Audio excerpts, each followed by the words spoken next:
Shalom, shalom, shalom. Yesu ashimwe cyane. Igitondo cyiza, igitondo cy'umugisha.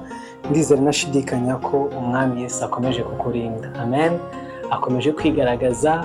Tugiye gusoma ijambo ry'Imana ryiza cyane. Ijambo rikomeye, ndagusanga uze kurisangiza abavandimwe kuko ni ijambo ribohora, ni ijambo Imana yaduteguriye uyu munsi. Ni ijambo riri mu butumwa bwiza bwanditswe na Matayo 12:7. Haranditse ngo yaba mwari muzi uko iri jambo risobanurwa ngo nkunda imbabazi kuruta ibitambo nimwagaya abatariho urubanza. Kadusubiremo rimwe, yaba mwari muzi uko iri jambo risobanurwa ngo nkunda imbabazi kuruta ibitambo. Aya ni amagambo Yesu yabwiye abafarisayo. Abafarisayo bajyaga banga Yesu cyangwa se bakamukritika bavuga ngo kubera iki asangira n'abanyabyaha, kubera iki abari kumwe n'abakoresha b'ikoro, kubera iki ahurana n'abanyangeso mbi. Ariko ndagira ngo ubwire ngo wowe isi yita igicibwa, wowe umuryango uvuga ko wananiranye, wowe abantu bose bavuga ko udashobotse, Yesu aragukunda kandi yapfuye ku bwawo. Amen. Ijambo ry'Imana rirambwira ngo bagiye kubamba Yesu babohoye igisambo cyitwa Baraba kibaho. Biriya byashushanyaga iki? Kiriya gisambo cyashushanyaga njyewe nawe b'abanyabyaha bari bagiye kubohoka, Kristo akadupfira. Rero Yesu yaragupfiriye. Abantu bashobora kukwita mubi, ariko ndagira ngo mbwire ngo uri mubi wa Yesu. Wewe wumvishe rino jambo uyu munsi wahindukira ukakira uwo mwami wagupfira. Niwe wenyine wigize kuvuga amagambo akomeye avuga ngo abarushye n'abaremereye basange. Ese uruhijwe n'ibyaha? Ese hari icyaha cyakunaniye? Ese hari ibyaha byakunaniye? Ndagira ngo ubwire ngo yishimira imbabazi kuruta ibitambo. Igisambo kimwe babambanye na Yesu cyari cyaciriweho n'isi kubambwa, ariko Yesu w'ibihano byiwe si iby'isi. Iyo muciriye bugufi ukamusaba imbabazi aguha ubugingo buhoraho. Niyo mpamvu isi yabambye igisambo, ariko Yesu igisambo yagihaye ubugingo.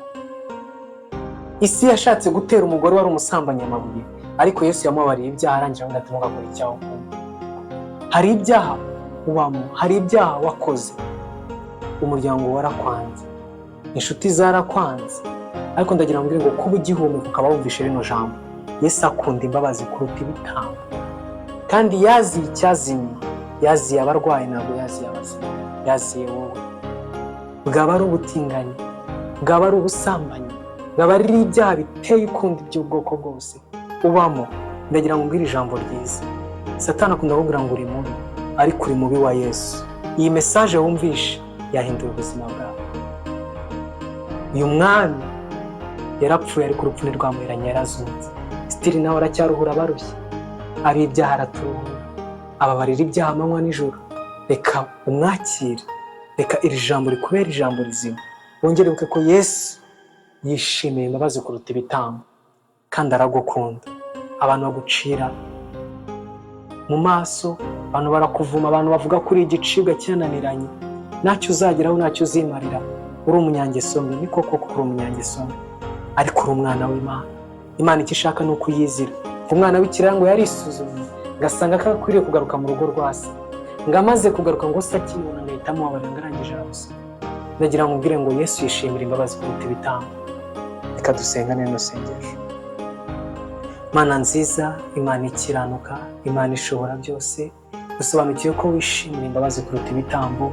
Uyu muvandimwe ndakwinginze ngo ugenderere ubugingo bwe Papa, umumurikire mu maso hawe kuko uriho uracyariho, abona imbaraga zawe no gukiranuka kwa Kristo w'i Nazareti, agirirwe impuhwe n'imbabazi nawe Mwana, abohoke kubw'imbaraga zawe. Data uko yaba ameze kose n'uwawe. Niyo mpamvu Data mushyize imbere yawe kugira ngo umubabarire, umweze, umutunganye, umuhindure umwana wawe, agukorere mu kuri no mu mwuka, Mwami Yesu. Amen. Wizere Kristo nk'uko yababariraga ibyaha, yarazutse, aracyari aracyayibabarira, kandi wumve ko ubohotse mu izina rya Yesu.